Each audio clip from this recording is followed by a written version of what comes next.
Good morning. I'm going to share with you a PowerPoint entitled How to Write an Article by my former editor-in-chief, Katie Denning. The first and most important step of writing a good article is choosing a good topic. You want to write something that you have a real legitimate interest in. You don't want to write anything that you wouldn't read. So if you're not going to read it, don't write it. We actually have lists of already brainstormed topics that you can pick from. You can come up with your own idea. It is important that you make this news magazine yours and that you have it to represent the student body.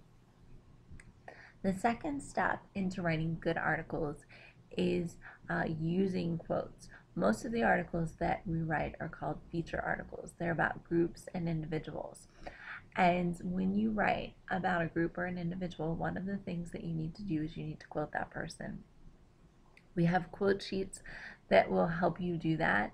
The quotes always have to tell the story, and they shouldn't ever state the obvious. If you're using a quote to state the obvious, most likely you shouldn't be using that quote. The quotes will tell the story, and you'll move the story along by the transitions that you write, like the example that I showed you. Other articles, you need to complete online research. This is really important with articles like, for example, of big topics like bullying or something along those lines. You want to list your basic information with sources. A helpful tip that Katie gave you is to put them in the order of which you want to include them in the article. The next thing that you need to do is, if you use any of that online research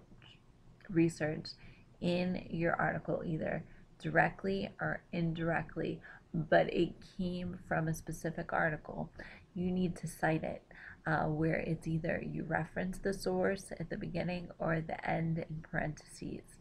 And Katie's given you some examples where it says, according to John Smith's article entitled blah blah blah. You can start that way. The other example is that she summarized from the Philly.com article a case of bullying, and she gave that credit. You never want to avoid direct quotes or use like Sidney Crosby said, "We will win the Stanley Cup." Because did you really interview Sidney Crosby? Have you spoken with him directly? And we don't want to mislead our readers into the fact that we've done that. Pre-writing will definitely be helpful. The more focused you are in the beginning, the better your organization is, the better article you're going to write. And the example that she gave you on here is to combine previously listed information with your own ideas to develop short paragraphs to make the article writing easier. I will help you a lot with this in the rough draft process. That's where I will read your article, and hopefully it'll be organized in a manner in which it comes across as interesting. If not, we'll work together to do that.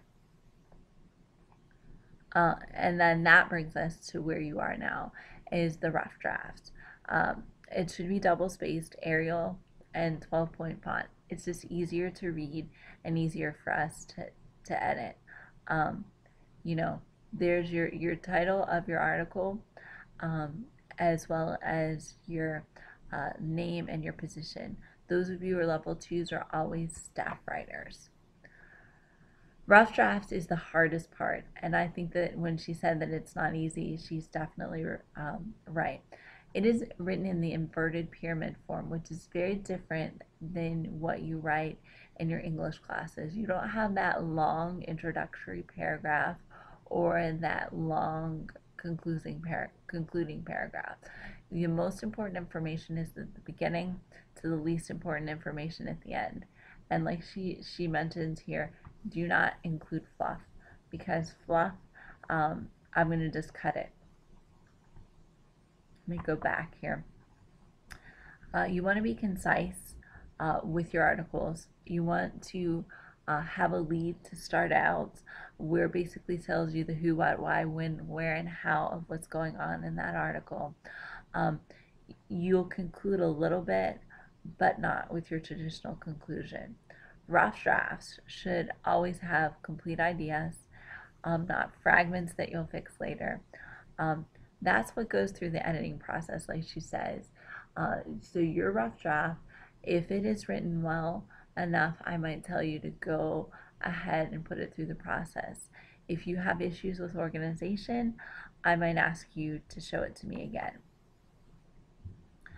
Other things that she mentioned about the rough draft is to include information that would complement your article. For example, if you're writing about summer concerts, include a list of showings or a list of facts or even a graph. And I will read your rough draft. I will fix it holistically. I'm not going to be doing a lot of grammar checking at the beginning. That comes later on. I am looking for the fact, is this article interesting to read? Does it make sense? Are your thoughts clearly organized? And if you don't write one, like I said earlier, you're going to have to rewrite a rough draft for me. After I give you permission to go through the process, you're going to staple a gold sheet. I'm going to have that on the wall here in the room, and you are going to give it to the editors to review and to edit. And once they have made changes, you are going to make the changes that they've given you, and then you're going to give it to another editor until it eventually comes back to me. A couple of things that you want to do is always make those changes and put the newest version of your copy of your article, and always put it on the back, not on the front. Getting it through the editing process is really important, especially if you get done early. You want to keep that going, because what's going to happen is as we get closer to deadlines, all the articles are finishing and there could be a backlog of articles. By the time I see it again, there shouldn't be any major changes. I shouldn't be fixing grammar.